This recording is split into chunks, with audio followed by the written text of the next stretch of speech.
তুমি কি এই প্যাটার্নটা লক্ষ্য করেছো যে হঠাৎ একটা মেসেজ আসে, হঠাৎ একটা যোগাযোগ কিংবা একটা ফোন কল, এই কেমন আছো বা হ্যালো কিংবা গুড মর্নিং। তুমি ভাবো তোমার হার্ট তখন ভাবতে শুরু করে যে ও বোধহয় ফিরে এসেছে, এবার সব ঠিক হয়ে যাবে। কথা শুরু হয়, কানেকশন আবার ফিল হওয়া শুরু হয়।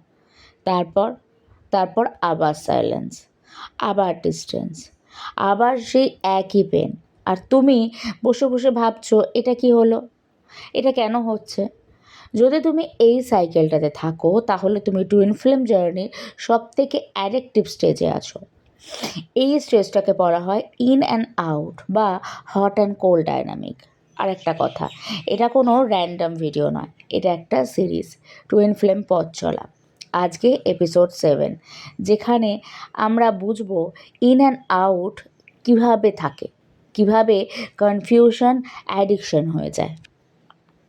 নমস্কার বন্ধুরা, আপনাদের সকলকে স্বাগত আপনাদের চ্যানেল এসটিপিডি পিসফুল সোল শান্তিময় আত্মাতে।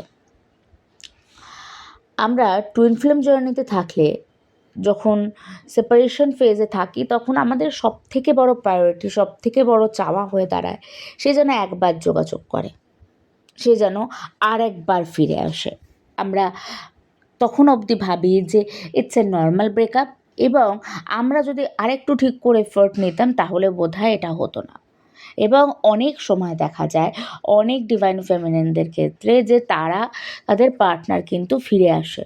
এটা বেশিরভাগ ক্ষেত্রে যারা সেই সময় কোনো ইনার ওয়ার্ক করছে না বা জাস্ট ইনার ওয়ার্কের বিগিনিং করেছে, সেক্ষেত্রে পার্টনার কিন্তু ব্যাক করে।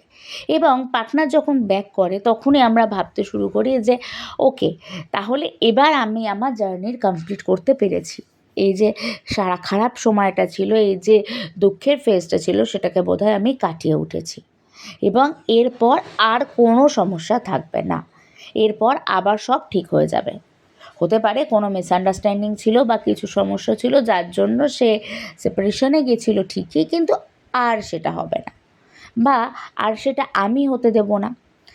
ঠিক এই রকম একটা ভাবনা যখন আবার নতুন করে স্বপ্ন তৈরি করা হচ্ছে, যখন আবার নতুন করে ভিত তৈরি করা হচ্ছে, ঠিক সেই সময় সে কিন্তু আবারও চলে যায়।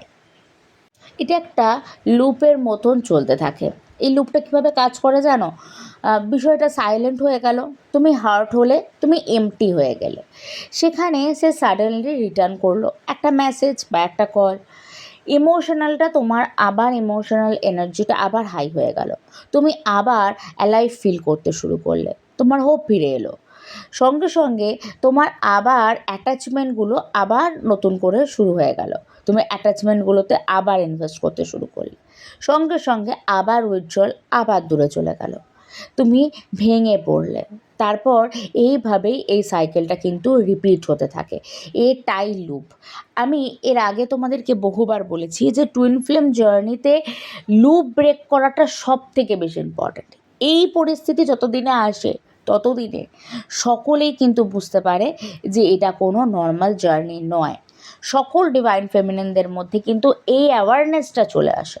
আমি বলবো না প্রপার অ্যাওয়াকেনিং, বাট এই অ্যাওয়ারনেসটা চলে আসে যে এটা নর্মাল জার্নি নয়। এবং এই জায়গা থেকে সাধারণত তার কাছে তার অ্যাডভাইসও চলে আসে। ডিভাইন কিন্তু অ্যাডভাইস করতে শুরু করে যে তোমার ইনার ওয়ার্ক করাটা জরুরি। তারপরেও যারা অ্যাকশন নিচ্ছে না, যারা অ্যাটাচমেন্টে থাকতে চাইছে, সেলফ লাভে নয়, তাদের জন্য কিন্তু এই লুপটা কিন্তু চলতেই থাকবে। তুমি বলবে যে আমি নিজেকে ভালোবাসা শুরু করে দিয়েছি, আমি তাকে ব্লক করে দিয়েছি। টুইন ফ্লেম জার্নিতে এটা কিন্তু কোনো সলিউশন নয়। আমরা এবার বুঝবো যে কেন এতটা অ্যাডিকটিভ লাগে। এই লুপ ভীষণ অ্যাডিকটিভ, কারণ হচ্ছে এখানে ইমোশনাল রোলার কোস্টার চলতে থাকে। Pain, relief, hopeless, pain, relief, hopeless, এইভাবে এই প্যাটার্নটা চলতেই থাকে। ব্রেন এই প্রসেসটাকে বোঝার চেষ্টা করে। ব্রেন ভাবে যে কেন এত আনস্টেবল হয়ে যাচ্ছে, এবং আমরা ধীরে ধীরে আমাদের হরমোনগুলোকে এটা বোঝাতে থাকি যে এটা এইরকমই প্যাটার্ন এবং এটা চলতে থাকবে। তুমি আবার অ্যাডিক্টেড হয়ে যাও, ও কখনো আসবে, কখনো আসবে না। তোমার মধ্যে এই বিষয়টাও ধীরে ধীরে নর্মাল হতে থাকে যে আমাদের কানেকশানটাতেও আসতে পারে, কিছুক্ষণ থাকতে পারে, আবার চলেও যেতে পারে। কিন্তু যখন আসে তখন হয়তো ভাবো না চলে যাওয়ার কথা, কিন্তু যখন চলে যায় তখন তুমি হোপ রেখে দাও, তুমি ওয়েট করো, তুমি চেক করতে থাকো, তোমার বিশ্বাস যে এটা আবার ফিরে আসবে।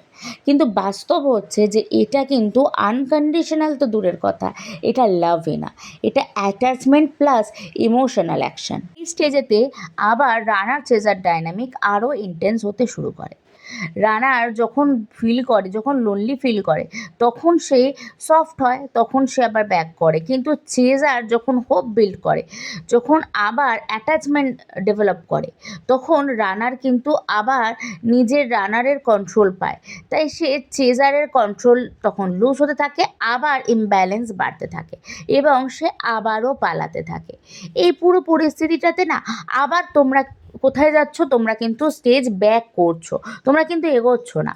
এই যে আজকের যে এপিসোড 7, এই যে রানার চেজার ডায়নামিক থেকে আমরা বেরিয়ে এসেছিলাম, এই যে আমরা সেপারেশন থেকে বেরিয়ে এসেছিলাম, এসে আমরা কোথায় পৌঁছেছি, আমরা লুপে পৌঁছে গেছি। আর লুপ আমাদের কোথায় নিয়ে যাচ্ছে, আবারও ব্যাক করে রানার চেজার আবারও সেপারেশনের দিকে নিয়ে যাচ্ছে।